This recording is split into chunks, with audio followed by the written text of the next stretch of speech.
Mateo capítulo 5, vamos a esa porción. Versículo 33, 38 al 48. Creo que nos quedan estos versículos ahí. Del 33 al 48. Esta es la porción que nos queda. La semana pasada estábamos hablando sobre esto, el verdadero sentido de la ley.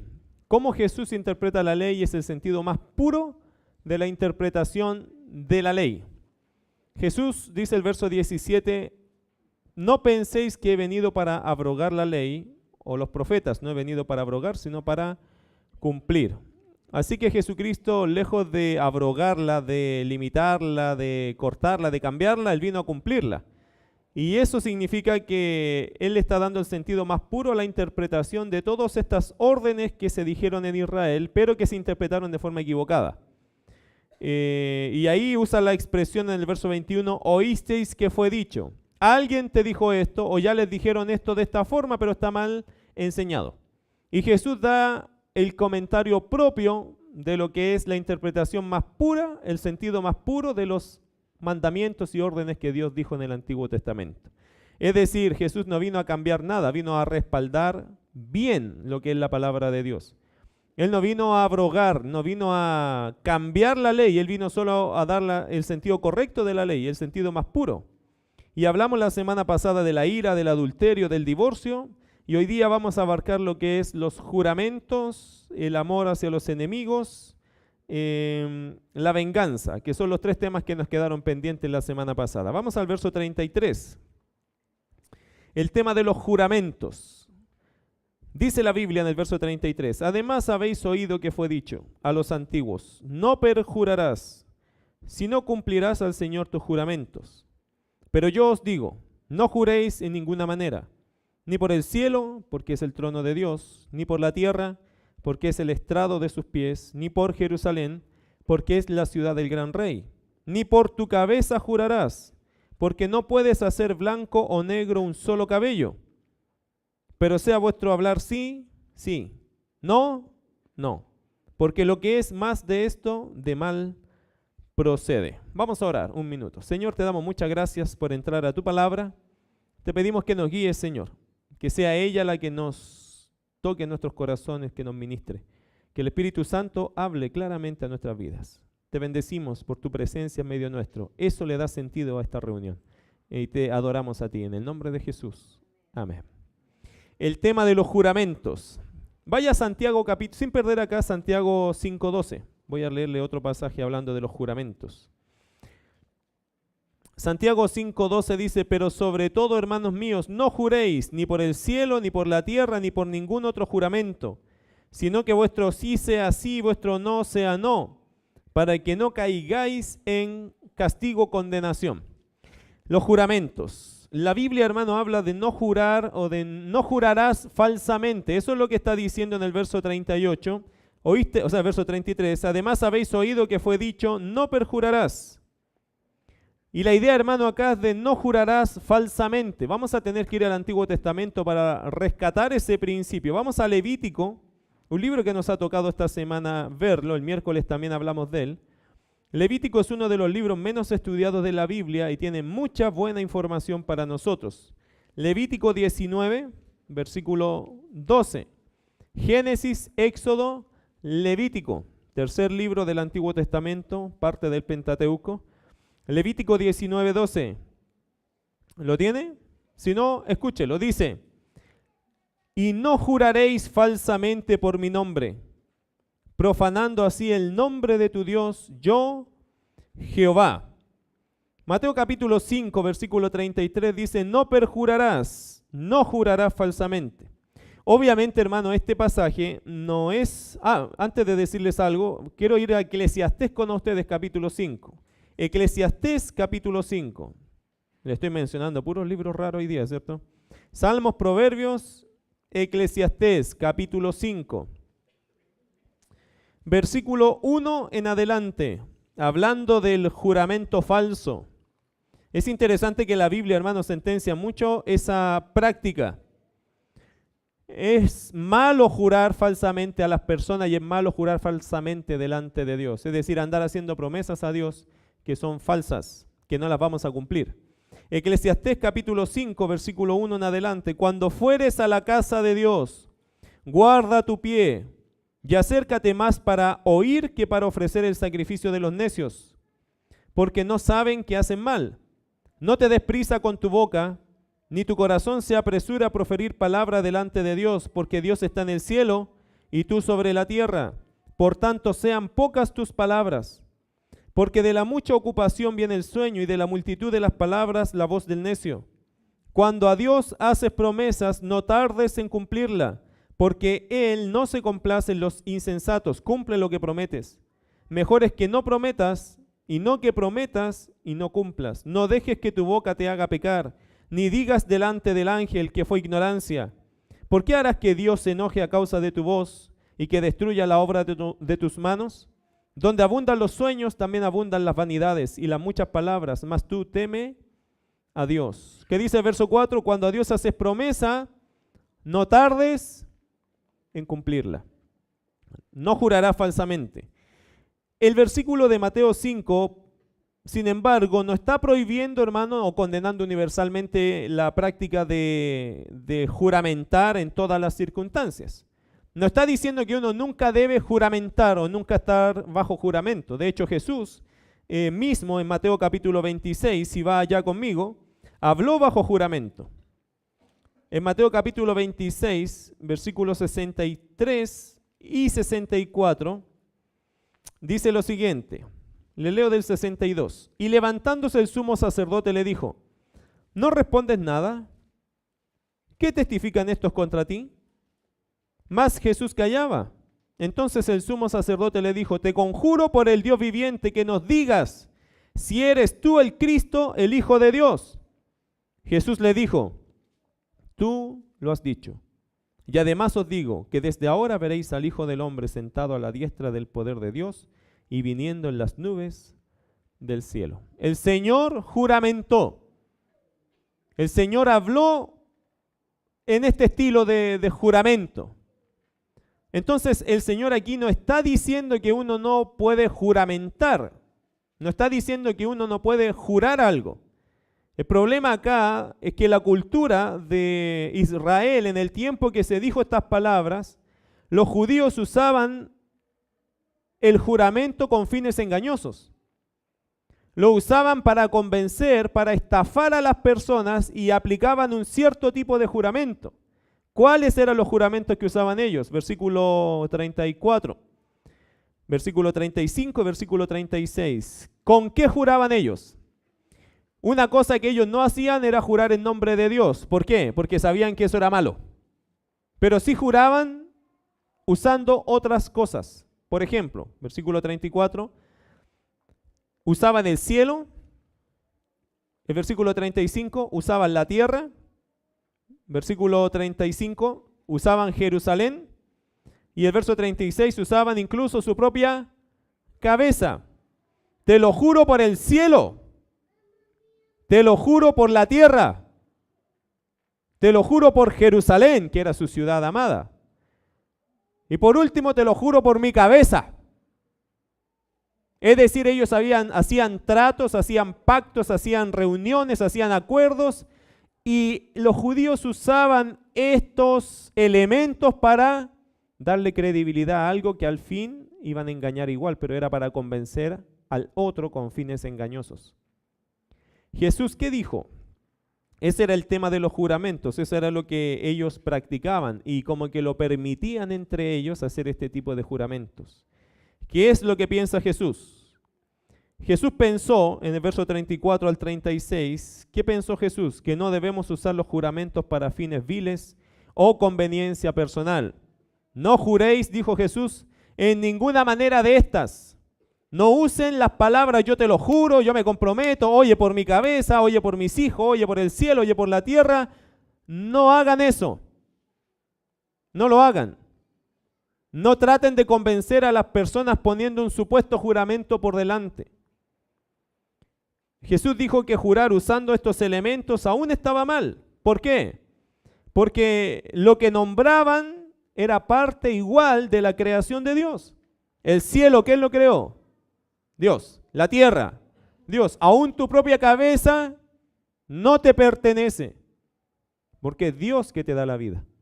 Así que Jesús está diciendo, yo pienso que no deben jurar en ninguna manera usando elementos que Dios los creó, porque de alguna forma estás involucrando a Dios en estos juramentos.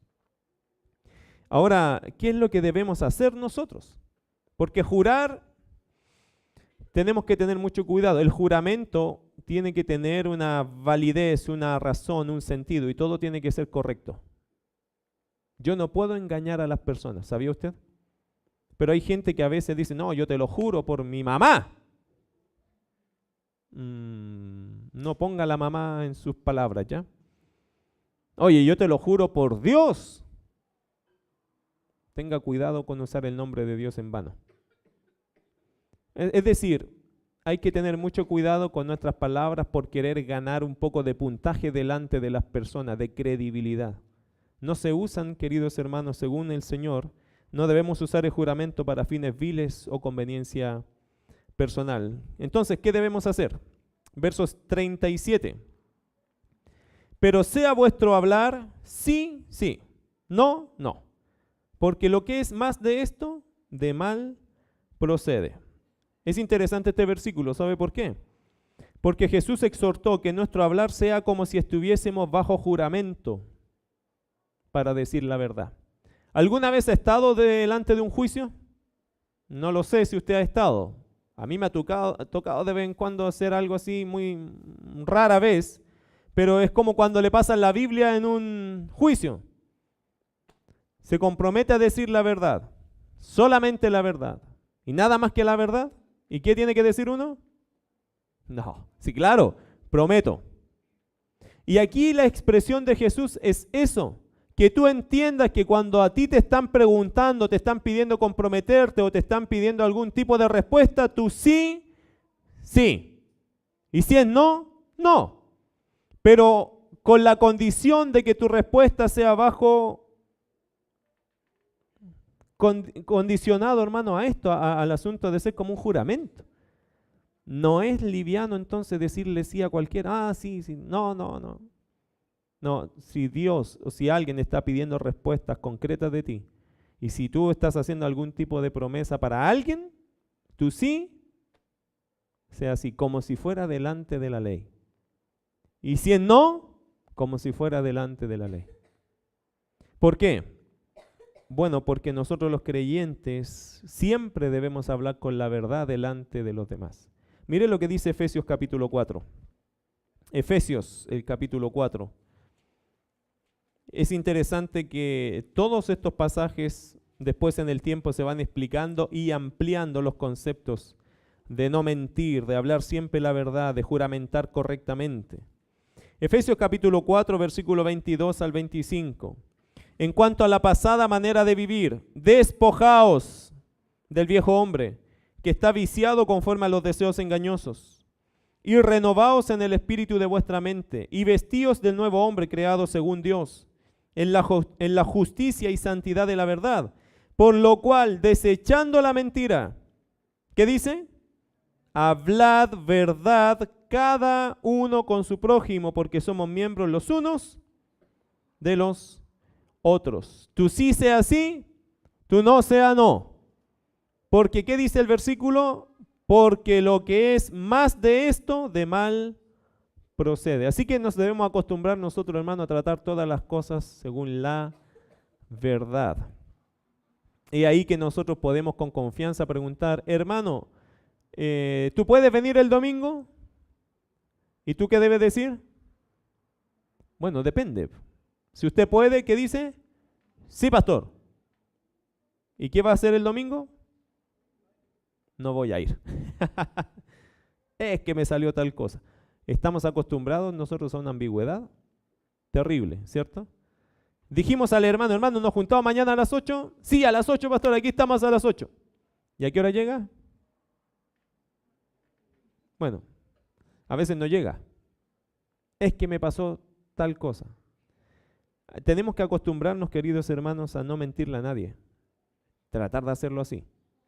Porque juramentarse y pactarse, decir, no, cuenten conmigo, aquí yo estoy. Mire, ¿cuánta gente en las iglesias ha vivido de compromisos que nunca los ha cumplido con Dios? Nunca. De hecho, tú mismo puedes quizá evaluar tu vida. ¿Alguna vez le has prometido algo a Dios que aún no le has cumplido? Y necesitamos tener mucho cuidado con eso. Señor, yo te voy a dar mi vida. Cuando estabas en un problema tremendo. Mi vida es tuya, yo te la entrego incuestionablemente. Pasó el problema, duró una semana el compromiso, después, que hace frío. Estoy cansado, para ir a la iglesia. Y le pasa a algunos acá que han estado muy cansados esta semana, ¿cierto? Pero aquí están. Porque el pacto, la promesa no es con los hombres, es con Dios. Y querido, tiene que acostumbrarse a hablar con Dios. Mi sí sea sí, mi no sea no. Y con las personas igual. A veces queremos convencer a las personas que estamos diciendo la verdad, pero el testimonio tuyo dice que no lo estás diciendo. Porque una cosa es decir palabras y la otra evidenciarlo con tus hechos. Entonces, vuestro sí sea sí, vuestro no sea no. Verso 38, seguimos con el otro tema. El tema de los juramentos. Así que, hermanos, cuidado con poner tanto juramento por delante. Hay que ser honestos, directos, no hablar con mentiras ni tratar de convencer a las personas de algo que no vamos a hacer. Verso 38 al 42, el tema de la venganza. ¿Qué se dijo de la venganza? Oísteis que fue dicho, ojo por ojo y diente por diente. Es decir, en otras palabras, puedes tomar represalias frente a todo aquel que te ha dañado haciéndole lo mismo que te hicieron a ti.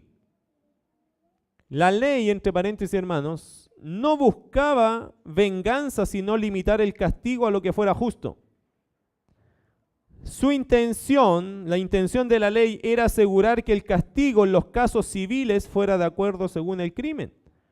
Pero nunca tuvo en mente justificar actos de venganza personal. Nunca la ley pensó ojo por ojo, diente por diente, como para hacer de estos juicios o venganzas personales. Eso era simplemente para dar el peso equitativo a quien hizo una falta. Realmente el énfasis de estos pasajes, creo yo, hermano, no están en la persona afectada, sino en el que afecta.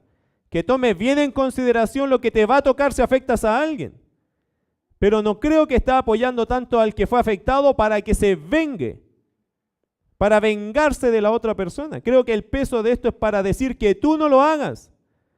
Y si lo haces, tienes que considerar lo que te puede pasar.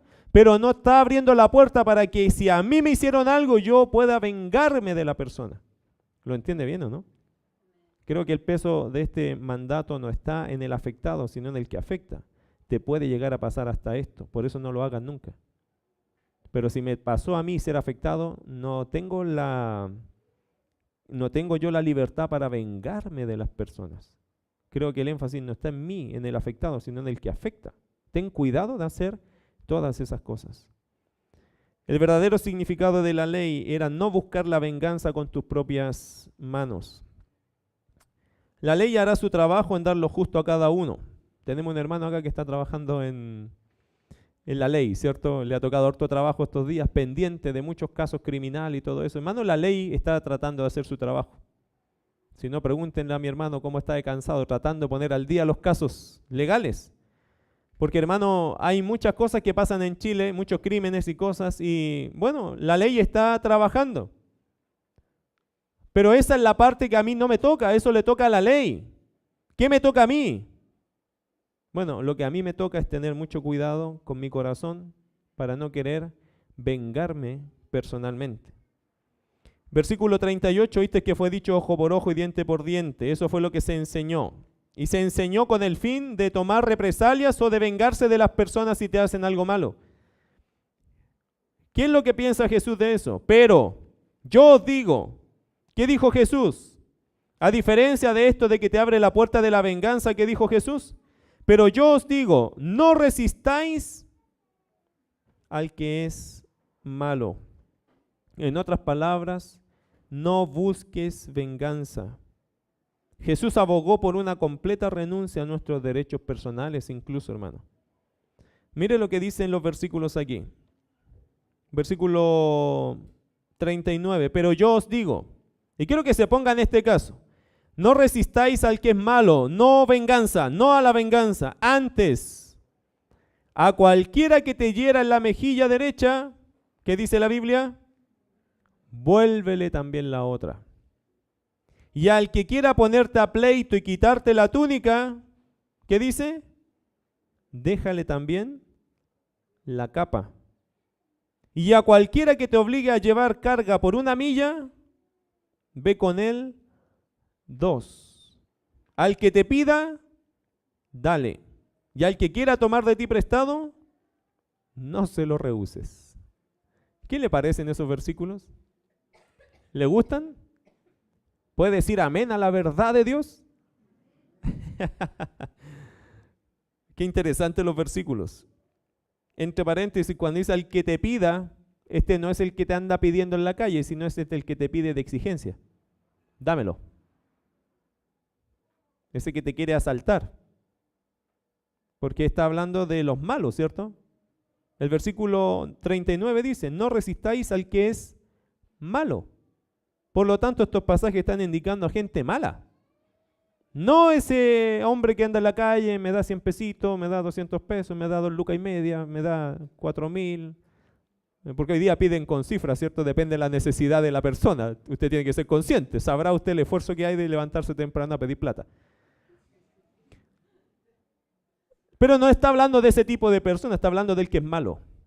Del que con maldad está haciendo cosas en contra tuya. Pero yo os digo, no resistáis al que es malo, no venganza. De hecho, el Señor aboga por una actitud de completa renuncia a nuestros derechos personales.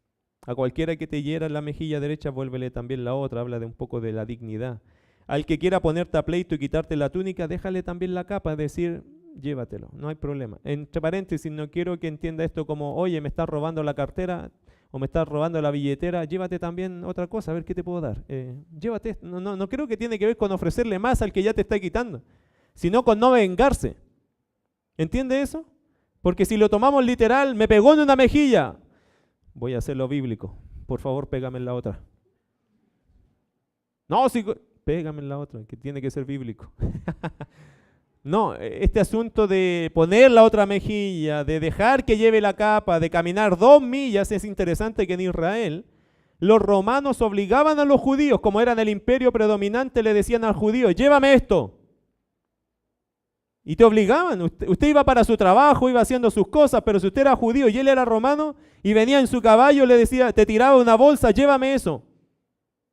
Y tenía que llevarlo, por lo menos 1 milla. Hasta 1 milla podía exigirte. ¿Qué dice Jesús? Cuando te pidan eso, llévala 2. Es interesante que todas estas cosas, hermano, son difíciles. Es como humillante, ¿cierto? Pero Jesús está diciendo, no está diciendo camina 2 millas con él. No, te está diciendo no venganza. Me hizo caminar toda 1 milla, me sacó de todo mi camino, se fue por cualquier lado, me trató mal. Ok, ahí está su bolsa, Señor. Y usted vuelva a lo suyo. No le diga, oye, tengo que llevarlo 2 millas, así que vamos nomás. No ese es el sentido, sino no venganza. No venganza. Si ya me dañaron, bueno, me quito para que no me sigan dañando. Pero no haga esto de que ya, pégame en la otra. Toma la capa también. 2 millas contigo. No es el sentido es no te vengues. Que no te baje esa rabia al punto de vengarse de las personas. Versículo 42, al que te pida, dale.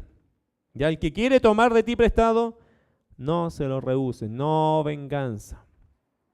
¿Hay un pasaje que lo explica bien? Sí, Romanos capítulo 12, quizás este lo explica bien, pero el de Romanos lo aplica bien también a la vida práctica y lo amplía un poquito más también este concepto.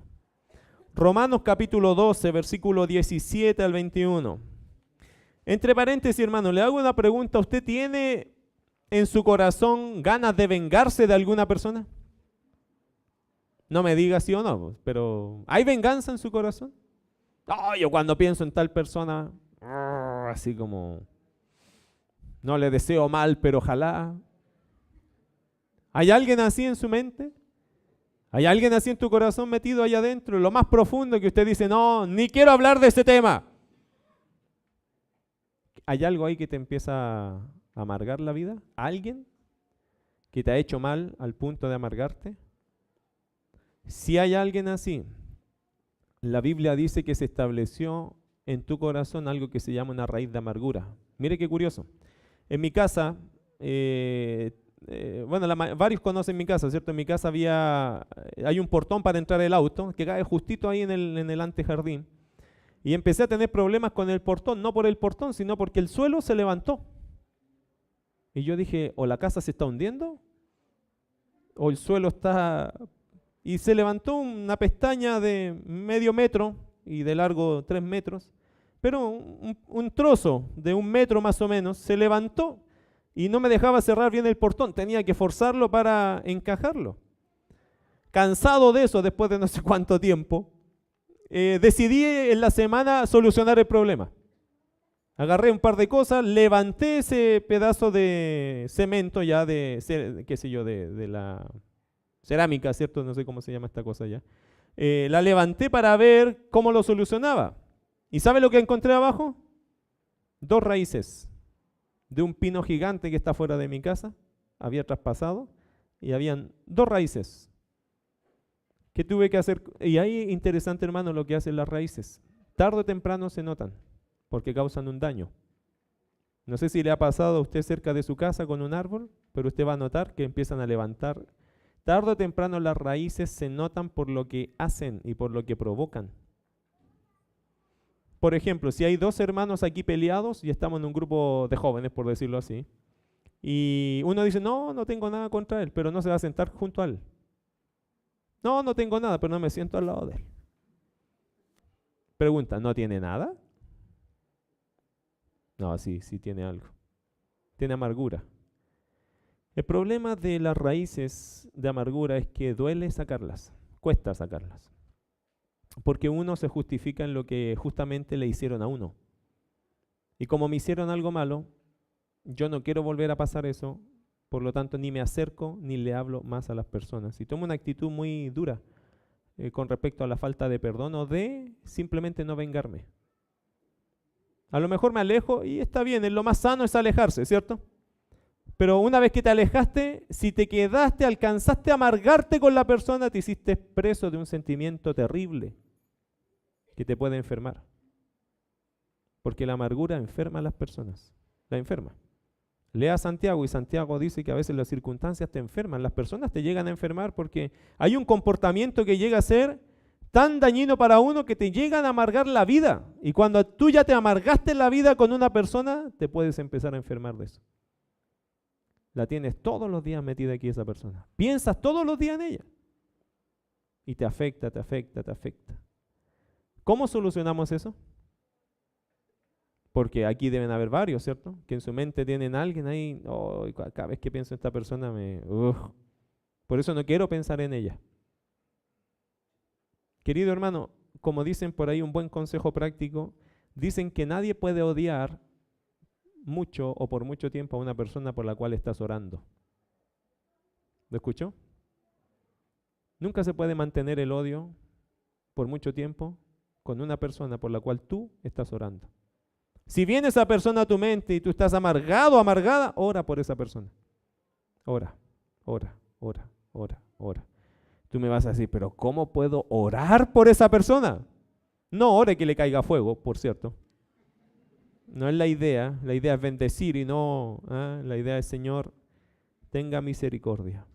Señor, perdónela. Señor, ayúdala. Señor, sálvale. Señor, dale luz. Señor, mándale fuego. No, mándale ayuda. ¿Qué sé yo? Pero cuando uno empieza a bendecir, no solamente bendices al enemigo, sino que te bendices a ti mismo. Porque desciende perdón verdadero, que te saca las raíces que están en lo profundo de tu alma. Si no te amargas y vives triste y vives complicado o complicada por una situación con una persona. Personas que a lo mejor nunca van a cambiar, si ese es el problema, hermano. A veces las personas nunca cambian. Una vez se ora, Señor, cámbialo, hermano. A veces Dios no va a cambiar a la gente, pero Dios tiene mucha esperanza que sus hijos cambien. No es que la persona a veces va a cambiar, pero si yo logro cambiar, esa es la meta de Dios. transformar a sus hijos. Y si tú cambias, ya es una buena obra que Dios hizo. Y ya es tremenda obra. Romanos capítulo 12, versículo 17 en adelante. No paguéis a nadie mal por mal. Procurad lo bueno delante de todos los hombres. Si es posible, fíjate en esto. Esto significa en lo que sea posible. Todo lo posible, haz todo lo posible en cuanto dependa de ti, de vosotros. ¿Qué dice el versículo 18? Lo tiene, ¿no? Romanos 12, 18. ¿Qué dice? Si es posible en cuanto dependa de vosotros, ¿qué dice? Estad en paz con todos los hombres. A veces me dicen a mí, pastor, yo no puedo entender la Biblia. ¿Qué de este versículo no puede entender? ¿Le es difícil entender este versículo? Todo lo que dependa de ti tienes que luchar por estar en paz con todos los hombres. Versículo 19. No os venguéis vosotros mismos, amados míos. Querido hermano, lo que te han hecho, las heridas que te han provocado, no eres tú quien tiene que tomar ese caso en la mano. Es decir, no corresponde a nosotros andar dando esa pelea. Hay alguien que es sumamente justo, sumamente equitativo, sumamente sabio para dar lo que le corresponde a cada uno. ¿Sabe cómo se llama? Jesucristo. El Señor sabe pagar a cada uno lo que ha hecho. No te metas tú, ¿para qué? Si lo que tú le podrías provocar a esa persona no se va a comparar con el justo juicio de Dios. Versículo 19. No os venguéis vosotros mismos, amados míos, sino dejad lugar a la ira de Dios. Porque escrito está, esto es de la Escritura, que dice, mía es la venganza, yo pagaré, dice el Señor. Querido, si alguien te dañó y alguien te quiere dañar y alguien te está dañando, déjaselo a Dios. No se meta usted, ¿para qué? No, el Señor que pelee por mí si yo soy su hijo. Además que Dios no me dijo a mí que yo me planificara en vengarme con las personas. El Señor solo me dijo a mí que yo confiara en Él. Yo sigo adelante en mi fe, yo sigo confiando en Él, la gente sigue odiándome, maldiciéndome, hiriéndome. Ese es problema de Dios. Que Dios haga lo que tenga que hacer. Que Dios haga su juicio porque Él es juez justo. A lo mejor yo no entiendo alguna cosa, yo no sé de algo, yo no veo nada, pero Dios que lo ve todo, Él sabe tener un juicio correcto de las cosas. Versículo 19. Y el 20, ¿qué dice? Así que, en conclusión, por lo tanto, si tu enemigo, ¿alguien tiene aquí un enemigo?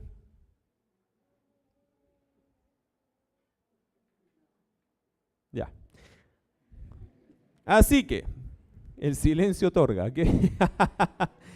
Así que, si tu enemigo tuviere hambre, ¿qué tienes que hacer? ¿En serio? ¿Darle de comer? ¿Prepararle comida? ¿Sacar de mi comida para darle? Sí, eso dice.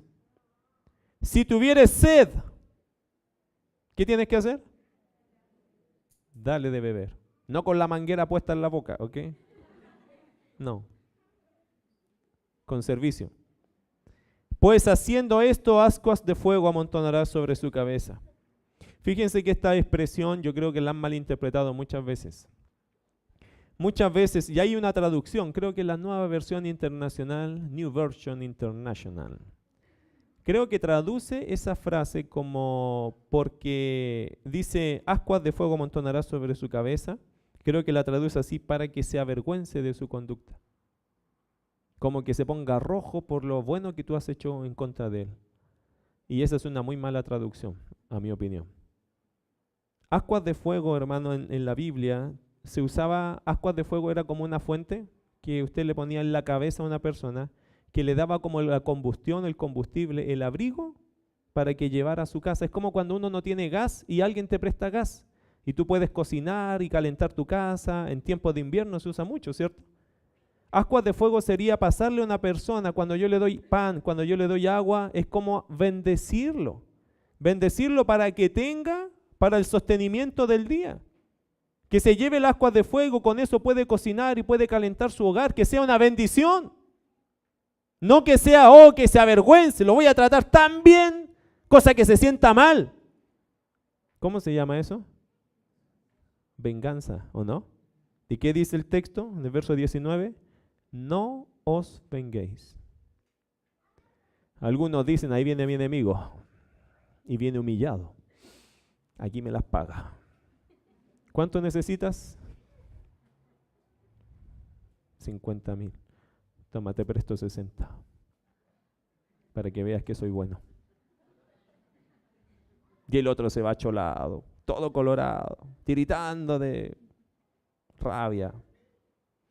Y uno le dice, Señor, gracias, me sacié de venganza. ¿Usted cree que Dios va a aprobar eso? No, ¿por qué? Porque el verso 19 dice que yo no me tengo que vengar. Y mira el 21. No seas vencido de lo malo. Así que si tú hiciste eso y la persona se avergonzó porque lo trataste tan bien, pero tú te sentiste tan bien porque se humilló, tú fuiste vencido de lo malo.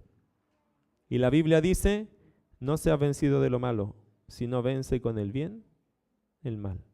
No te puedes alegrar cuando se avergonzó a esa persona. Quizás por efecto se avergüence, pero no porque tú lo quisiste avergonzar. Quizás por efecto reaccione y diga, ¿qué estoy haciendo? Ayer un hermano precioso de esta iglesia que está viniendo hace un tiempo, hizo lo mejor que pudo en su casa, sirviendo, trabajando, arreglando todo. Y llegó un familiar de él que lo trató muy mal. Todo como que le hizo sentir que nada lo que había hecho valía la pena. Lo humilló, lo trapeó por el suelo. Y ayer llegó muy mal él acá. Decía, le pregunté, ¿cómo estás? No, luchando, pastor. Triste. Porque todo su esfuerzo se lo pisotearon. En palabras. No, me pegaron duro, dice el pastor. Fue como que me pegaran patadas en las costillas en el suelo. Pero mira, en la mañana llegó así. Y hoy día le digo, hermano, ¿cómo estás? Honrado. Honrado por el Señor. Porque llegué a la casa después a cocinarle a la persona que me humilló. No era su esposa por si acaso. Llegó a la casa y le pidió, le dijo, Señor, yo quiero que esta comida quede perfecta para que ya no me digan nada más. Y la comida quedó, gracias a Dios, perfecta. ¿Sabe lo que provocó eso en la persona que humilló a este hermano? Le dio reconocimiento, le dijo, ¿sabes qué? Te he tratado tan mal, he sido injusta contigo, he sido malo contigo, te he dicho solo cosas malas. Tú debes creer que yo te odio porque todo lo mal que te traté, perdóname. Y después esta misma persona, la cual se había encargado de decir tantas cosas malas, fue a otro lugar con él, a donde unos familiares, y dio el mismo discurso diciendo, él es bueno. Y yo lo he tratado mal, y lo dejó bien puesto en todos los lugares. Llegó hoy día diciendo gracias a Dios. Porque lo que a uno le da cuando le humillan, le dan ganas de renunciar, ¿cierto? De irse. No más, ¿para qué? Pero él se sometió a la prueba. Dolorosa, triste. Pero el Señor lo exaltó porque supo esperar. Supo hacer lo correcto. Supo correr esa milla más. Se dejó humillar. Y hermano, eso es lo que hay que hacer de vez en cuando. Déjate humillar. Porque el que te va a exaltar es Dios. ¿Lo cree? Si lo cree, lo vas a tener que vivir así. Porque a veces de humillaciones Dios nos va a sacar arriba. Pero cuando yo digo, no, a mí nadie me deja, yo no me dejo pasar a llevar por nadie, yo le voy a mostrar al mundo quién soy, quién se cree en estos. ¿Cómo glorificas a Dios cuando alguien te pasa a llevar? Necesitamos, como dice la Escritura, no vengarnos, dejar a Dios que actúe. Dios es justo. Y como Él ve todas las cosas, Él da su pago justo. ¿Para qué me meto yo? ¿Y para qué anhelo yo vengarme si Dios es el que va a defender mi causa? Amén. Mateo capítulo 5. Avancemos un poquito más. Ya tenemos 2 y nos falta solo 1. Primero, los juramentos. No ande mintiéndole a nadie, ni interponiendo juramentos, ni comprometiéndose neciamente o de forma vacía. No, eso tiene que ser su sí como un juramento, su no como un juramento. Segundo, La venganza, hermano, no es algo que el Señor piensa que es correcto, así que ojo por ojo, diente por diente, no significa que yo me puedo vengar. Al contrario, significa que yo debo tener un espíritu de renuncia frente incluso a mis propios derechos y dejar que el Señor tome el caso y no yo. Y tercero, el tema de los enemigos, verso 43 al 48. Oísteis que fue dicho, amarás a tu prójimo y aborrecerás a tu enemigo. Eso fue lo que se dijo. Quiero que lea por favor Levítico 19, 18 conmigo. Levítico 19, 18.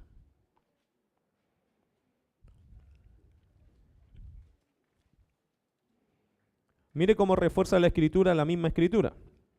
Levítico 19, 18. No te vengarás, ni guardarás rencor a los hijos de tu pueblo, sino amarás a tu prójimo como a ti mismo, yo, Jehová.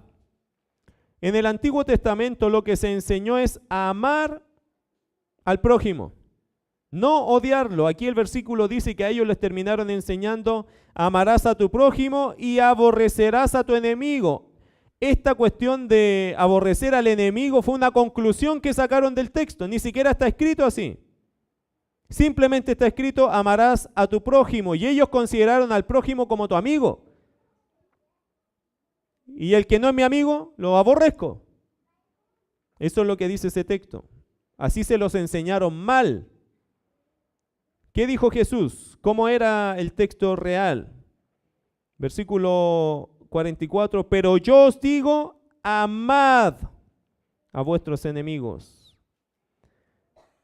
El tema que Jesús está diciendo es lo siguiente, la orden fue amar a tu prójimo. ¿A cuál? A todos. Al amigo y al enemigo. Eso es cumplir con esto de amarás a tu prójimo. Es amar al que es tu amigo y aún amar al que es tu enemigo. Mira versículo 44. Eso es lo que Jesús interpretó, así como se interpreta de forma pura ese mandato. Ahora, ¿qué debemos hacer si lo entendemos bien? Versículo 44. Pero yo os digo, amad a vuestros enemigos, bendecid a los que os maldicen, haced bien a los que os aborrecen, y orad por los que os ultrajan y os persiguen. Lo que debemos hacer, hermano, el que nos maldice, ¿quién es el que nos maldice? Porque uno dice, a ver, a mí nunca me han tratado tan mal, no sé, pero déjeme explicarle un poco esto. Dice, el que nos maldice significa el que habla mal de nosotros. Porque ahí dice, amad a vuestros enemigos, bendecid a los que os maldicen. Usted de vuelta a la palabra y encuentra el sentido correcto. Dicen mal. Son personas que hablan mal de nosotros, que te ponen mal, que te dejan mal, que hablan cosas de ti, que hablan mal de ti. ¿Qué dice después? Haced bien a los que os aborrecen. Los que aborrecen son los que te menosprecian, aquellos que te miran en menos, que dicen, ¿y quién es este? ¿A quién le has ganado? Y tú, poca cosa. Son personas que te miran por debajo del hombro, así como, ¿y esta cosa insignificante? ¿Quién es? Como restándote importancia, de hecho menospreciándote. Versículo 44, haced bien a los que os aborrecen y orad por los que os ultrajan y os persiguen. Ultrajar y perseguir, los que te quieren intimidar, los que te quieren poner miedo, los que te viven amenazando. A esas personas dice la Biblia que uno tiene que orar por ellos. Este sermón, hermano, no es obviamente nada de fácil, ¿cierto? Porque este sermón tiene que ver con entender bien la ley. Y en la ley, cuando dice amar al prójimo, amar al amigo es fácil. Amar al que hace bien a uno es fácil. Eso no es el problema. Pero Jesús dijo que no está afectando solo eso, este mandato, sino también al enemigo. Versículo 45, ¿cuál es el propósito de todo esto? Para que seáis hijos de vuestro Padre que está en los cielos. Es decir, hermano, ser un reflejo pequeño quizás de cómo es Dios en su trato con las personas malas.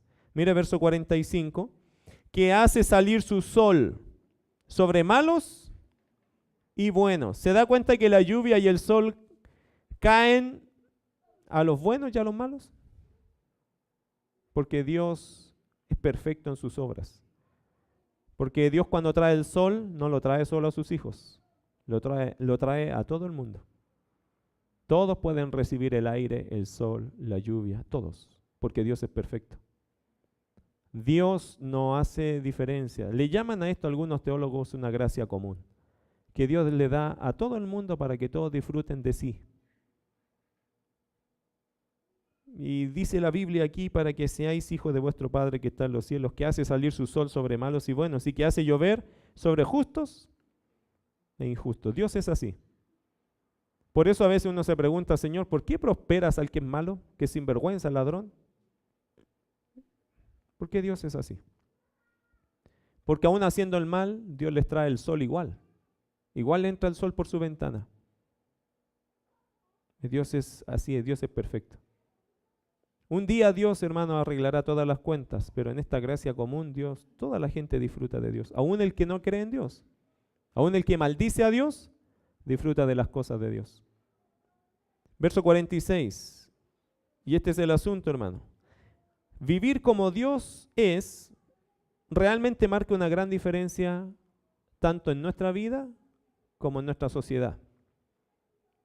Si hacemos las cosas como Dios las hace, realmente vas a impactar con tu vida a los demás, porque no lo hace nadie de la forma que Dios lo hace. Mira el verso 46. Porque si amáis a los que os aman, ¿usted tiene gente que le ama? No me diga que no. ¿Hay alguien que tiene a alguien que lo ama?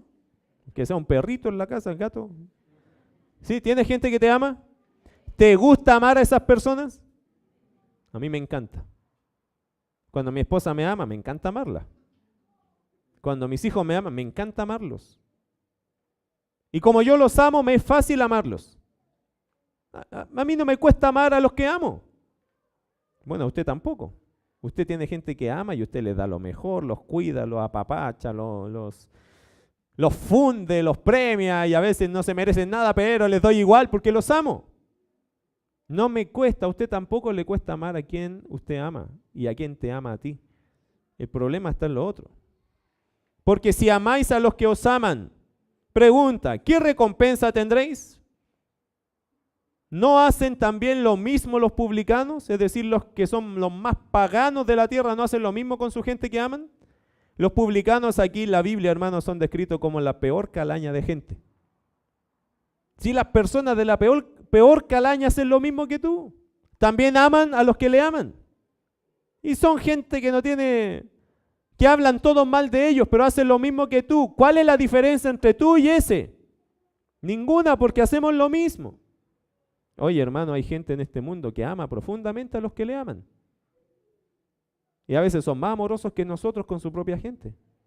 Pero es lo mismo que hacemos nosotros con nuestra familia. No hay ninguna diferencia. Versículo 47.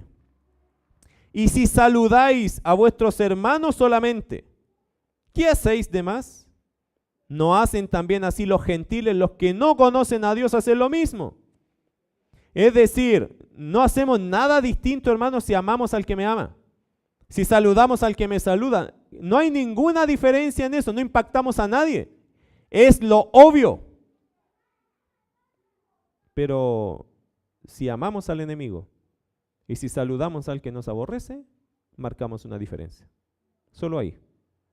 Versículo 48, termina esta exhortación diciendo, sed, pues, vosotros perfectos, como vuestro Padre que está en los cielos es perfecto. ¿Cuál es la exhortación? Que no me conforme yo a hacer lo que todos hacen, sino que yo pueda hacer algo distinto. Que pueda reflejar un poco del carácter de Dios, amando al que me aborrece, orando por el que me odia, tratando bien al que me trata mal. Bueno, seguro que este sermón no va a quedar registrado como el de los más exitosos de esta congregación. Pero le digo algo, este es uno de los sermones más útiles que podríamos escuchar. No se olvide que si uno no cambia su vida y si uno no es distinto, entonces, ¿cómo puedo decir que Cristo está en mí? ¿Cómo puedo decir que el amor de Dios está en mí? ¿Cómo puedo decirle al que me odia que Dios le ama? Si me he encargado de decirle que no, que Dios no te ama porque ni yo te amo. Somos llamados a marcar una diferencia entera, un impacto tremendo hacia las personas. Y eso, querido, tiene que ver simplemente con cumplir bien con la ley de Dios. Vamos a orar, ¿qué les parece? Cierra tus ojos porque es tiempo de hablar con Dios. Padre Celestial, hoy día el sermón ha sido algo muy claro para nosotros. No digo, Señor, que lo más fácil de obedecer, pero lo más claro. No debemos usar nuestras palabras para engañar a nadie, según tu palabra nos enseña. No debemos, Señor, anhelar la venganza, ni desear vengarnos. Tú abogas, Señor, por una actitud de perdón y de no venganza. Para ti fue así, tú viviste así. Nunca te vengaste de las personas. Todo lo dejaste en las manos del Padre Celestial, Señor Jesús. Gracias por tu ejemplo, porque a ti nadie te puede cuestionar. Nadie podría decir que tú te equivocaste, que tú no lo hiciste bien. Tú lo hiciste bien. Señor Jesús, cuando la gente te ofendió, te humilló, te hirió, tú fuiste capaz de decirles y de orar por ellos. Tú intercediste en la cruz misma cuando todos te humillaban. Tú dijiste, Padre, perdónalos porque no saben lo que hacen. Te pusiste en lugar incluso de ellos. Tu ejemplo es tremendo, es incuestionable. Y Señor, gracias porque en ti tenemos un ejemplo que seguir. Y nos debe pesar en el corazón seguir tu ejemplo. Señor, si hay alguien aquí que no te conoce, quizás esa persona no entiende que en el Evangelio las cosas son distintas. Que en el Evangelio, Señor, hay tanto amor que dar que aún la persona que nos odia puede recibir de ese amor. Porque en el Evangelio la vida es distinta. Porque los creyentes somos distintos. No por nosotros. No es por nosotros, es porque tú estás en nosotros. Señor, si hay alguien en este lugar que tiene amargura en su corazón con alguien, por favor, Dios, que hoy sea un día de sanidad, que hoy sea un día práctico de luchar en contra de eso, de darse cuenta, de atrapar esa amargura, de sacar esa raíz, y que sea tiempo de libertad, de perdón. Quizás, Señor, nunca más veamos a personas que nos han hecho mal, pero que en nuestro corazón haya perdón, ya haya una oración sincera por esas personas. Porque muchos de ellos quizás, Señor, no te conocen. Y quizás otros dicen que te conocen. Pero siempre, Señor, que nosotros que te conocemos somos responsables delante de ti. De tener una actitud cristiana frente a las personas que no se han portado bien con nosotros y aún nos han querido dañar. Querido Dios, gracias por tu ejemplo y gracias por tu palabra. Yo te pido que hoy, Señor, puedas obrar también en esta congregación. Con sus ojos cerrados solo quiero animarte a conocer a Cristo si no lo conoces. A lo mejor hay alguien aquí que dice, oh, este sermón yo no lo podría cumplir. Verdad, nadie puede. Solo Cristo en nosotros podría. Y si Cristo no está en ti, de verdad, entonces no vas a poder. Por otro lado, si Cristo sí está en ti, todo se puede. Si tú eres cristiano o cristiana es fácil, todo se puede en Cristo. Porque Él pone amor, perdón, reconciliación, llenura del Espíritu, sabiduría. Él puede. Ahora si tú me dices, pastor, igual con todo eso no puedo, es porque no estás dejando que el Señor haga la obra. Porque Él puede. En ti Él puede.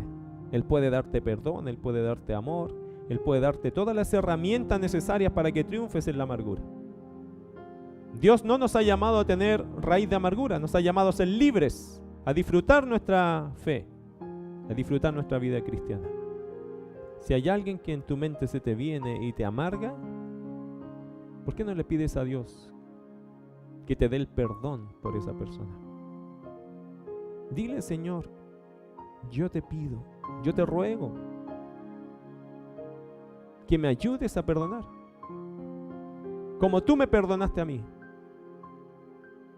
a esa persona que me causó el daño. Ora para alcanzar tu sanidad, para alcanzar tu libertad. ¿Habrá alguien en este lugar que aún no conoce a Cristo?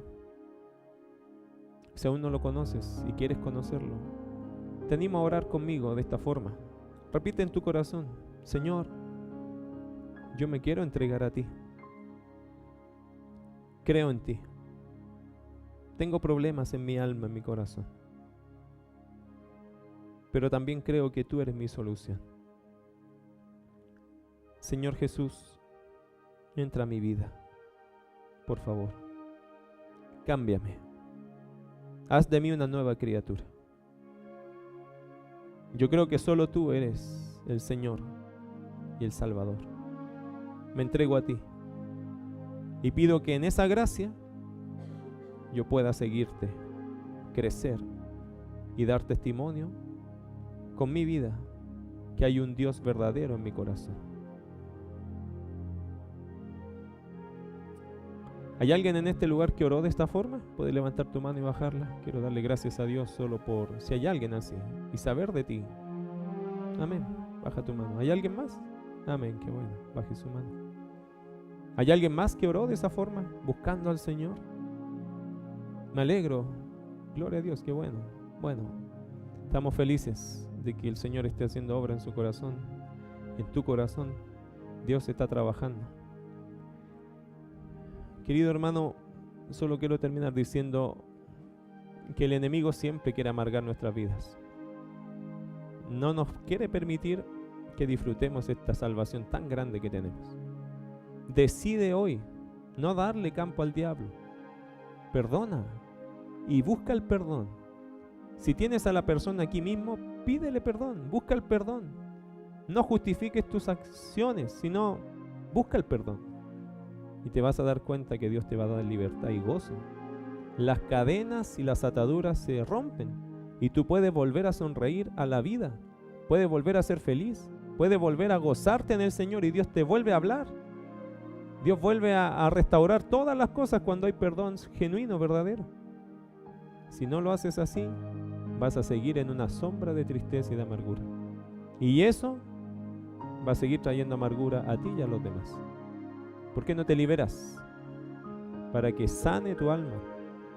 Para que sane tu alma. Quiero orar por ti en esta hora. Señor, yo sé que esta oración es una de las más difíciles. He tenido que pasar por esto también. Pero Señor, yo te ruego que aquí tu pueblo se levante en perdón. No somos quienes para juzgar a nadie. Mucha gente, Señor, o quizás alguien nos quiso dañar y destruir. Pero yo te ruego que en nosotros haya el perdón. El perdón bíblico, Señor, por cierto. De entender que nosotros no somos quien ha de juzgar la vida ni la obra de las personas, sino tú. A nosotros nos toca, Señor, amar a nuestro enemigo y renunciar muchas veces a nuestros derechos. Ayúdanos a estar dispuestos a eso, a poner esa otra mejilla, Señor, a no buscar la venganza, sino amar a las personas. Y que en el ejercicio de esa obediencia, Señor, tú llenes nuestro corazón de compasión, de perdón, de reconciliación. Es la única forma de ser libres. Señor Jesús, tú viviste en libertad, aún a tus enemigos los podías mirar con amor. A veces nosotros no podemos hacer eso y te pedimos perdón, porque es triste vivir así. Ayúdanos hoy a hablar contigo de este tema, de estas cosas, y solucionarlo en tu nombre. Danos tu gracia, porque solo en tu gracia podremos hacerlo. Señor, ayúdanos a llevar gloria a tu nombre en este aspecto también de nuestra vida. Te agradecemos por todo lo que estás haciendo y por todo lo que harás. Porque, Señor, quien te haga caso esta semana, se notará en su vida el fruto distinto, el fruto de la paz, de la libertad y del amor. Te agradecemos, Señor, en el nombre de Jesús.